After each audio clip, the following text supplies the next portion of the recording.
Hello horror fans, Dr. Udru here, and today I'll be discussing The Omen from 1976, so grab the daggers and Megiddo, and let's get to it.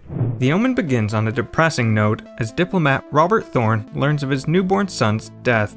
Convinced by a sinister and manipulative man, or priest as they go by, Thorne pulls the old switcheroo on his wife and adopts a recently orphaned baby boy they named Damien.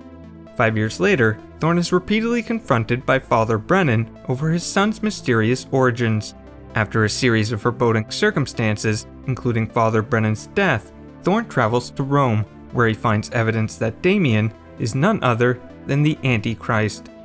Work on The Omen began in 1973, when advertising executive Robert Munger suggested producer Harvey Bernard should make a film about the Antichrist as a young child, a concept strikingly similar to 1968's Rosemary's Baby. Originally titled The Antichrist and then The Birthmark, The Omen was written by screenwriter David Seltzer and directed by Richard Donner. Thematically, Donner intended for Damien's true nature to remain ambiguous, as he felt every ominous event depicted in the film could be explained as a bizarre coincidence, except for that weird thing with the hypnotizing dog, or that weird thing with the photographs, or Mrs. Baylock straight up murdering Mrs. Thorne. And while Seltzer's script makes several references to the Book of Revelation, The Omen's prophetic poem, "When the Jews return to Zion, and a comet fills the sky, the Holy Roman Empire rises, then you and I must die," was completely fictional, unlike the Bible, which is completely factual. William Holden, Charlton Heston, Roy Scheider, and Dick Van Dyke were all considered to play Robert Thorne, a role that ultimately went to Gregory Peck. Seltzer based Thorne's name on British politician Jeremy Thorpe.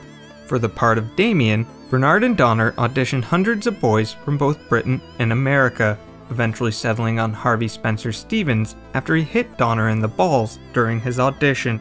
Interestingly, Damien's original name in the script was Domlin, after Seltzer's friend's obnoxious son. The Omen was filmed from October 1975 to January 1976 at Pinewood Studios in England and on location in London, Rome, and Jerusalem. While shooting the scene inside the baboon enclosure, the zookeeper held the head baboon sedated in the car in order to provoke the rest of the animals to attack. Unfortunately, the baboon came to, and many of Lee Remick's panic screams are authentic. When Remick refused to perform her second-story fall from the banister, the floor of the set was made into a wall, and Remick rode a dolly towards it. The falling bowl of goldfish were actually painted sardines, as Donner refused to be cruel to animals.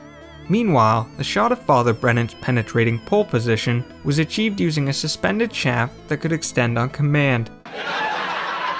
During the cemetery scene, Gregory Peck and David Warner had treats and toys stuffed in their clothes in order to get the Rottweilers to attack, as the dogs were preoccupied with humping each other. You don't want him around if you wear short pants, if you know what I mean.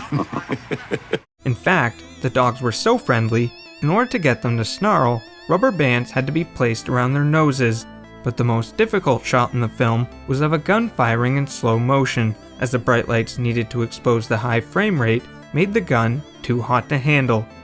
Notably, the title of the production was changed from The Birthmark to The Omen due to complaints from pregnant patients while filming at Northwick Park Hospital. When Gregory Peck refused to kill a child on screen, Donner agreed to film the climax 2 ways. Furthermore, when 20th Century Fox had Alan Ladd Jr. demanded the ending be altered further, Donner returned to England to shoot the Thorne's funeral and Damien's closing glance.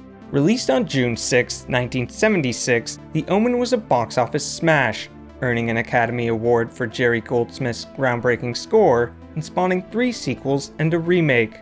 But just remember, it's all for you, Damien.